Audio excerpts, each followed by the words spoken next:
पति हमारे पास काम भाव लेकर आते हैं, हमारा मन बेचैन हो जाता है कि हमारे हृदय में जो कृष्ण हैं पता नहीं वो निकलकर बाहर ना चले जाएं। ऐसा उस बहन ने मेरे से सवाल किया कि जब पति काम भाव से अपनी पत्नी के पास आता है तो पत्नी को अच्छा नहीं लगता, क्योंकि पत्नी के अंदर भगवत भक्ति जाग गई है, प्रेम जाग गया है।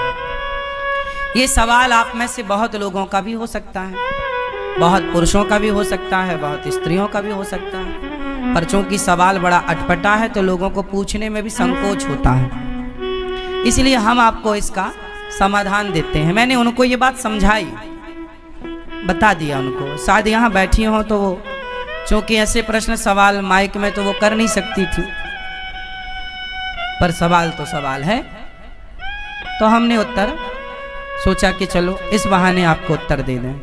प्रश्न समझ में आ गया? अब उत्तर सुनो। हमने उनसे बोला कि आपके पति, आप तो भक्ति में रम गई हो, बहुत अच्छी हो आप, कि आपके हृदय में कृष्ण विराज गए हैं, भक्ति विराज गई है, आपका दिन रात भगवत चिंतन में ही मन लग रहा, बहुत अच्छी बात है।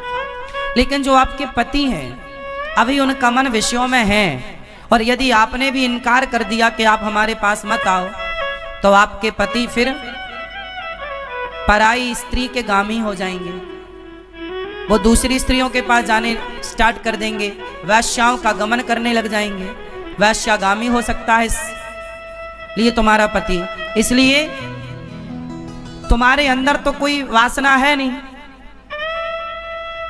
लेकिन पति के अंदर यदि है तो पति पत्नी के पास ही तो जाएगा। यदि तुमने भी उसे हटा दिया अपने पास से तो वो वैश्यागामी, उसका चरित्र बिगड़ जाएगा, इसलिए तुम्हारा धर्म है। मीराबाई के साथ भी यही था, बिल्कुल सेम। मीरा का विवाह बचपन में कृष्ण से हो गया था, मान लिया था उन्होंने पति कि मेरे तो पति गिरधर गोपाल हैं, लेकिन फिर भी उनके माँ बाप ने जबरदस्ती उनका विवाह भोजराज से कर दिया, जो राणा के बेटे हैं। तो भोजराज राणा के साथ उनका विवाह हुआ। जब उनकी पहली रात आई मिलन की, मीराबाई को बिठाया गया एक कमरे में, सिर्फ दीपक का प्रकाश था, और जो कि रिवाज है घूंघट डाल के मीराबाई को बिठाया गया। तभी रात्रि को, पहली रात्रि पहला मिलन जब भोजराज आए तो मीरा ने अपना दुपट्टा, अपना मुंह खोलते हुए भोजराज से कहा कि ये दुनिया कहती है कि आप मेरे पति हैं, कि ये दुनिया कहती है कि आप मेरे पति हैं, पर मेरी अंतरात्मा तो कहती है कि मेरे पति केवल कृष्ण हैं। लेकिन मेरे मन पर, मेरे प्राणों पर तो कृष्ण का अधिकार है, लेकिन आप व्यवहार जगत में मेरे पति बने हैं। सारी दुनिया तो यही मानती है कि आप मेरे पति हैं, कृष्ण मेरे पति हैं, ये तो केवल मैं जानती हूं। मेरे मन की बातें या मैं जानूं या वो जाने, आप तो नहीं जान पाओगे। तो मेरा मन, मेरे प्राणों पर, मेरे मन पर तो मेरे कृष्ण का अधिकार है, लेकिन आप यदि मुझे अपनी पत्नी मानते हैं तो आपके सामने मेरा शरीर है। यदि मेरे शरीर की भूख है आपको तो मेरे शरीर से आप अपनी भूख मिटा सकते हैं, मैं मना नहीं करूंगी, आप मेरे शरीर से अपनी भूख मिटा लीजिए, लेकिन मेरे मन पर, मेरे प्राणों पर तो मेरे गिरधर गोपाल का ही वश है, कब्जा है। तो इस बात से यह सिद्ध होता है कि यदि आपका पति कामुक है तो फिर आपका धर्म है कि आप अपने पति को भी धीरे धीरे सत्संग से जोड़ें, कथाओं से जोड़ें, धीरे धीरे उसके मन को भी बदलें और उसका साथ दें। आप यदि सोचेंगी कि मैं तो भक्ति में रमी हूं, अब मेरे पति जो मेरे साथ रमण करेंगे तो वो गलत है, वो गलत नहीं है। आपका धर्म है कि आप अपने पति को खुश रखें, प्रसन्न रखें, धीरे धीरे उसे भी सत्संग से जोड़कर। देखो, मन बदला जा सकता है, मन बदला जा सकता है, कैसे? सत्संग से। यदि स्त्री भक्ति करने लग गई और पति को छोड़कर चली गई तो तुम्हारा कल्याण होगा तुम्हारा धर्म क्या है कि यदि तुम्हारे हृदय की शुद्धि हो गई है तो तुम अपने परिवार के सभी सदस्यों की, अपने पति की, अपने बच्चों की भी शुद्धि करो हृदय की, अपने भक्ति के प्रभाव से, अपने जप, अपने तप के प्रभाव से। यदि आप केवल भक्ति करने लग गई और भाग गई घर से कि अब जी तो मैं तो वृंदावन रहूंगी, मैं तो घर में नहीं रहूंगी, तो ये तो भागना हो जाएगा, ये तो रण छोड़ के भागना हो जाएगा। फिर आपका धाम में आकर के वास करना, अपने पति को छोड़कर, अपने बच्चों को छोड़कर, ये आपका धर्म नहीं है। धर्म तो ये है कि पति और बच्चों के साथ रहकर जो प्रेम आपके भीतर जागा है वही प्रेम पति और पुत्र के भीतर जागा कर उनका भी कल्याण कीजिए और उनका साथ दीजिए।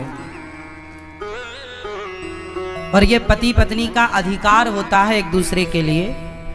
उस अधिकार से ना पत्नी वंचित करे पति को, ना पति वंचित करे पत्नी को। पति पत्नी दोनों आप खुश हैं, ये बहुत अच्छी बात है। ना तो पत्नी पर पुरुषगामी बने, ना तो पति पर स्त्रीगामी बने। यदि कोई पुरुष पर स्त्रीगामी है, याद रखिएगा, बहुत स्पष्टता से समझिएगा, यदि कोई पुरुष पर स्त्रीगामी है और कोई स्त्री पर पुरुषगामी है, तो आप ही बताइए दोषी कौन है? उत्तर दो। यदि आपका पति पर स्त्री गामी है, मीन्स पर स्त्री के पास रहता है, तो इसका जिम्मेदार कौन है? कौन कौन? यदि पति पर पुरुषगामी है, पर स्त्रीगामी है, तो जिम्मेदार कौन है? और स्त्री यदि पर पुरुषगामी होगी तो जिम्मेदार कौन है? पति पत्नी ही जिम्मेदार है। इसलिए गृहस्थ जीवन में पत्नी का धर्म है। पत्नी को मोहिनी कहा जाता है। पत्नी को क्या बोला जाता है? भगवान नारायण ने 24 अवतारों में एक अवतार कौन सा लिया? मोहिनी अवतार। स्त्री, इसलिए हमारे भारत में श्रृंगार होता है। श्रृंगार किसका होता है? स्त्री का होता है, पुरुष का नहीं होता। स्त्री का ही श्रृंगार क्यों होता है? पुरुष का क्यों नहीं होता? 16 श्रृंगार स्त्री का है तो 8 संस्कार पुरुष को भी होते कि भाई तू भी कुछ लिपस्टिक लगा, तू भी कुछ तो कर। सारा श्रृंगार का स्त्रियों के पास है पूरा कार्य। पायल भी वही पहने, चूड़ी भी वही पहने, मंगलसूत्र भी वही पहने, बिछिया भी वही पहने, बिंदिया भी वही पहने, मांग भी वही भरे, काजल भी वही लगाएं। पुरुष के पास श्रृंगार नहीं है कुछ भी। हाँ या ना? बताओ, स्त्रियों को श्रृंगार क्यों दिया गया? ताकि स्त्रियां उस श्रृंगार से सुंदर दिखें और उस सुंदरता से वो केवल अपने पति को रिझाएं, सिर्फ अपने पति को रिझाएं। मोहिनी है ना, पति को इतना मोहित करो अपने पति को कि आपका पति पर स्त्री गामी ना बनने पावे। यदि तुम्हारा पति पर स्त्री गामी बन गया तो तुमने ठीक से श्रृंगार नहीं किया। लेकिन आजकल श्रृंगार होता तो है जमाने के लिए, पति के लिए तो कुछ नहीं है। इसलिए पड़ोसनों को रोज, इसलिए जेठालाल